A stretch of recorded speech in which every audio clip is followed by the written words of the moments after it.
Hello guys. நம்ம பல நாள் நினைச்சிருந்தது இன்னைக்கு நடந்துருச்சு. ஏன் திமுங்களா எப்படி இன்னைக்கு இல்ல, எப்பயும் நடந்துச்சு. இப்பதான் நான் உங்ககிட்ட சொல்றேன். ஏன்னா உருட்டு அப்படி.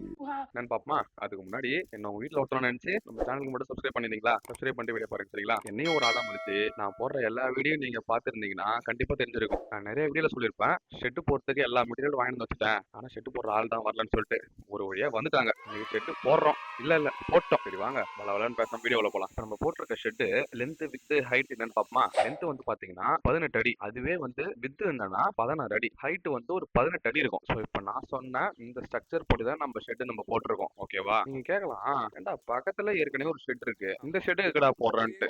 நான் கடைசியா சொல்றேன் இந்த ஷெட் ஏன் போடுறேன்ட்டு. நான் ஒரு 3 விஷயம் யோசிச்சு வச்சிருக்கேன், உங்ககிட்ட நான் ஷேர் பண்றேன். நீங்க அதுல எது பெட்டரா இருக்கும்னு நீங்க சொல்லுங்க. ஓகேவா? இந்த ஷெட் போடுறத காட்டியும் இந்த பையன் எத்தனை வாட்டி தான் இந்த கரண்ட் போட்டிக்கிட்ட வந்து போனா, இவனை தூக்கின்னு போய் விட்டு விட்டு விட்டு என் பாதி வேலை வீணாக்கிட்டான் இவன். அது இல்லாம இப்ப கடைசியா போட்ட ஆடெல்லாம் 3 குட்டி போட்டுச்சா, 2 குட்டிங்களுக்கு தான் பால் கரெக்டா இருக்கும், இன்னொரு குட்டிக்கு நம்ம தான் போட்டாகணும். அந்த மாதிரி குட்டிங்களுக்கு பால் கொடுக்கும்போது இதுங்க நம்மளே சுத்தி வருதுங்க. நம்ம பண்ண ஒரு பக்கம் பாருங்க, அந்த இடத்துல வச்சு வெல்டிங் அடிக்கிறாரு. சப்போர்ட்டே இல்ல அந்த பக்கம், ஏற்கனவே இருக்கிற ஷெட்ல வச்சு அப்படி வெல்ட் அடிச்சு விட்டாங்க. தாங்க இருக்குமான்னு கேட்டேன், தம்பி நீ அந்த கம்பி போட்டுனா கூட அது விடாது, அந்த அளவுக்கு பக்காவா இருக்கும் அப்படின்னாரு. நீ சொன்னா ரைட்டு தானே விட்டாச்சு. அந்த பக்கம் எப்படி அந்த இடத்துல வச்சு அடிச்சாங்களோ அதே மாதிரி இந்த பக்கமும் அந்த இடத்துல வச்சு வெல்ட் அடிச்சிட்டாங்க. சரி வாங்க இந்த ஷெட்ல நம்ம என்ன பண்ண போறோம்ன்றத ரிவீல் பண்றேன். ஏன் கிட்ட மொத்தம் 3 ஆப்ஷன் இருக்குது மக்களே. நம்ம கடை பக்கத்துல 3வது கடை இருக்குல்ல, ஆமா 3வது கடை பக்கத்துல 4வது கடை இருக்குல்ல, ஆமா.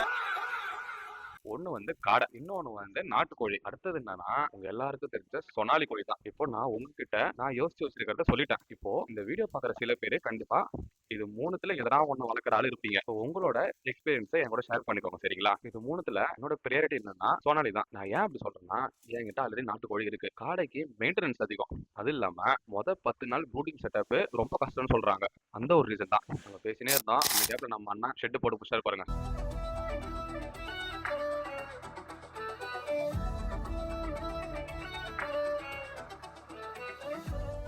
ஒரு வழியா மக்களே ஷெட்டு போட்டு முடிச்சாச்சு. இதுக்கப்புறம் இதுல நம்ம உருப்படியா என்ன பண்ண போறோன்றதுதான் மேட்ரு. இந்த ஷெட்டு போட்டதுக்கு எனக்கு சந்தோஷமா இருக்கா இல்லையோ, எங்க அம்மாவுக்கு சந்தோஷம். ஏன்னா அவங்க அம்மா வீட்டுல சீதனமா கொடுத்த அரியாமணி எடுத்துன்னு வந்துட்டாங்க சாணம் முடிக்கிறதுக்கு, வெல்ட் அடிக்கிறதுக்கு. நம்ம மண்ணனு மூஞ்சி பிடிச்சிக்காம ஒரு வழியா பக்காவா வெல்ட் அடிச்சு அதுக்கு சாணமும் முடிச்சு கொடுத்துட்டாரு. இந்த ஷெட்டு போறதுக்கு அவங்க சார்ஜ் பண்ணது எவ்வளவு தெரியுமா? 3 மணி நேரத்துக்கு 3500 ரூபாய். ரொம்ப ஜாஸ்தி தான். உங்க ஊர்ல எவ்வளவு ஆயிருக்கும்ட்டு கமெண்ட் பண்ணுங்க.